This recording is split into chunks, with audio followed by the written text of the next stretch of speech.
The chandelier.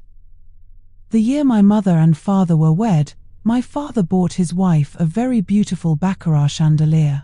It weighed 1 ton and hung down 2 entire flights of stairs.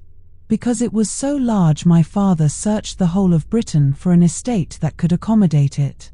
He chose a very old palatial home in the Welsh countryside. The mansion was 6 stories tall, and in the middle of the house was a tall and spiraled atrium with a glass ceiling. The stairs wrapped around the walls of the spire, encircling the great chandelier at the top. As far back as I can remember, I would spend my days lying underneath the cascading crystals far above and watching the twinkling prisms catch the sunlight and cast vibrant, breathing rainbows across the walls. My mother would smile at me and giggle to my father behind her hands. I was a romantic, she said, a dreamer. Father would smile knowingly but never bother to glance my way. He only had eyes for my mother, at least until little George came along. But I wasn't a dreamer, no, I fought sleep with every breath. I much preferred to spend my evenings dancing in the star fields that twinkled in the spire on clear nights.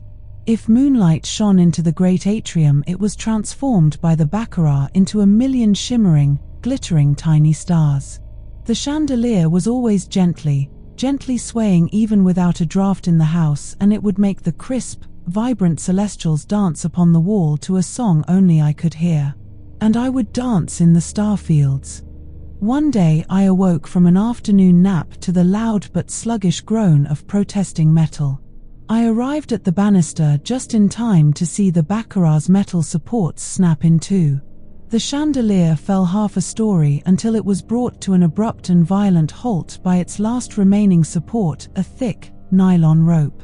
George was playing with a train set far below, and I screamed at him. He looked up at me for just a moment, and then he was obscured from my view as the nylon snapped and the chandelier went crashing down 5 stories to the first floor, where my mother had thrown herself protectively over George. My father would only shed his tears for them behind closed doors. A week after their deaths, father had the baccarat repaired and rehung.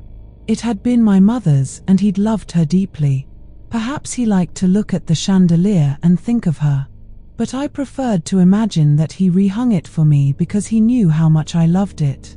But the chandelier wasn't the same. The gentle cadence it had loyally kept since my birth was now replaced by a stillness as absolute as death.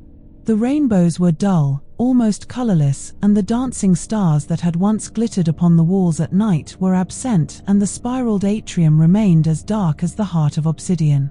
I still spend my days and nights lying on the floor looking up at the chandelier and hoping its magic will return to me. Some days I can almost see the vibrant colors and speckled starlight. Most days I see nothing at all. But nothing at all is better than the nightmare that peeks through the veil sometimes, cruel and uninvited. Sometimes I can feel the cold and the hunger and the pain in my chest. Sometimes the dark nights and dull days make sense. Sometimes I can see the baccarat for what it really is. Because sometimes I remember that it wasn't the chandelier that my father hung at the top of the atrium that day. It was himself.